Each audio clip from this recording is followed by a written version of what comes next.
अब श्राद्ध कितने प्रकार के होते हैं उस पर बात करते हैं। कहीं 12 प्रकार, कहीं 16 प्रकार, कहीं 96 प्रकार के श्राद्ध बताए गए, लेकिन मूल 3 ही श्राद्ध हैं, नित्य श्राद्ध, नैमित्तिक श्राद्ध और काम्य श्राद्ध। नैमित्तिक श्राद्ध हम रोज श्राद्ध करते हैं, नैमित्तिक अर्थात जो तिथियों पर किए जाते हैं। काम्य श्राद्ध कामना के लिए किए जाते हैं। नांदी श्राद्ध मांगलिक अवसर पर किए जाते हैं, संतान होता है उस समय। पार्वण श्राद्ध पर्व पर किए जाते हैं। पितृपक्ष है, अमावस्या तिथि आई, संपिंडन या वार्षिक श्राद्ध के समय किया जाता है। प्रेत का पितर में बदल जाना और पितर का पितर में मिल जाना सपिंडीकरण श्राद्ध कहलाता है। प्रेत को पितर बना दिए, फिर सम्मिलन करा दिए, सम्मिलन को संपिंडन श्राद्ध कहते हैं। फिर गोष्ठी श्राद्ध होती है जो परिवार और स्वजातीय समूह में किया जाता है। एकोदिष्ट श्राद्ध चिता पर किया जाता है। चिता पर जो पिंडदान करते हैं वो एकोदिष्ट श्राद्ध कहलाता है। उसी तरह एक सांवत्सरिक श्राद्ध होता है। संवत जब शुरू होता है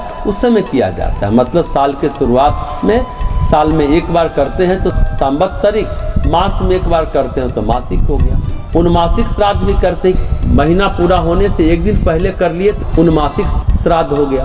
फिर तीर्थ श्राद्ध होता है, दैविक श्राद्ध होता है, शुद्धि के लिए श्राद्ध होता है, कामना के लिए श्राद्ध होता है, सपिंडन श्राद्ध होता है। तीर्थ क्षेत्र में लोग श्राद्ध करते हैं जो तीर्थ श्राद्ध कहलाता है। तो जो नाम दिया गया है उस नाम के अनुसार ही श्राद्ध का समय है और उसकी उपयोगिता है। प्रायः संपिंडन श्राद्ध 1 साल पर किया जाता है। अब तो लोग 12वें 13वें दिन भी करते हैं। 1 साल पर वैसे करना चाहिए, लेकिन इस बीच कोई देव पूजा बंद नहीं होती। पितर पूजा विशेष रूप से 1 साल तक अमावस्या को लोग करते हैं। दिवंगत हुए मृत आत्मा की पूजा विशेष रूप से 1 साल तक अमावस्या को लोग करते हैं। वार्षिक श्राद्ध के बाद कहीं कहीं विधान है पितृपक्ष का श्राद्ध शुरू करने का।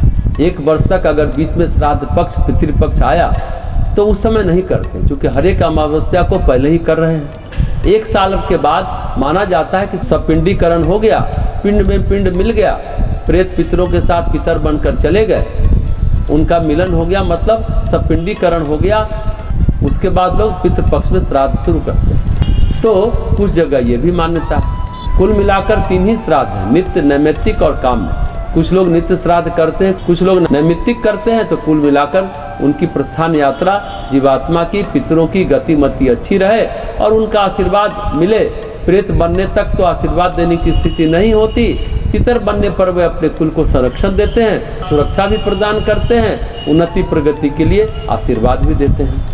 एक पुष्टयक श्राद्ध भी है, वृद्धि श्राद्ध, शुद्धयक श्राद्ध, क्रमांक श्राद्ध, यातायात बाद जो तीर्थ यात्रा में किया जाता है, जो पुष्टि के निमित्त श्राद्ध संपन्न होता है वो पुष्टयक श्राद्ध है। फिर मान श्राद्ध जो किया गया, जो गया आदि तीर्थ में किया जाता है। तो अलग अलग तीर्थों के अलग अलग ढंग से श्राद्ध किए जाते हैं। कई मत है, एक मत नहीं है। शास्त्रों में कुल मिलाकर 96 श्राद्ध हैं।